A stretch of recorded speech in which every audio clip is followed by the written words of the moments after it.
Hello guys! Hello everything! Kumusta kayong lahat? So, of course, is late upload na naman to guys. So, today is Sunday, pero nag-grocery ako ng Friday ng gabi. After ng work ng grocery. Kami ng asawa ko. So, mas gusto ko kasi mag-grocery guys kasama ko.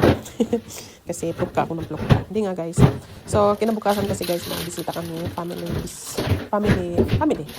Gawa kami ng pancake na with bacon. So, nag-grocery kami and then pagod pa yan si auntie, galing pantrabaho yan. So guys, bago ako pumasok sa work is hinugasan ko muna yung lagayan ng mga gulay. So, ganun ako So, alam niyo naman guys kung paano gagawin ito, pero gusto ko lang ipakita para may content na rin. Nahirap kasi maghanap ng content guys. So, yan, potato and sibuyas guys. So guys, is kumusta naman kayo? Today is Sunday, Father's Day sa Norway.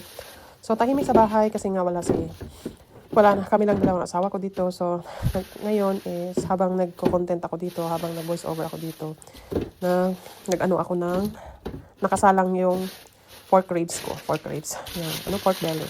So, kasi uwi si Ruela ngayon. So, crispy pork belly kami. And then, magluto ako ng kanin. And then, potato. And then, basta yung maliliit na, bang tawag doon? Maliliit na repolyo. Basta yun na yun. So, guys, is, free ako hanggang Huwebes guys kasi trabaho na naman ako ng Bernie Sabado pang matagalan. Ano tawag doon is langbak. Anong tawag diyan sa English or Tagalog.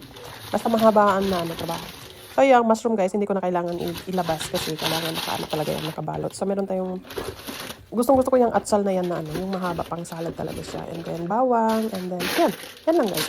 And yan yung tawag namin na repolyo na maliliit. Pang talaga yan sa December. Lumalabas yan pag bago mag-December kasi yan ang partner ng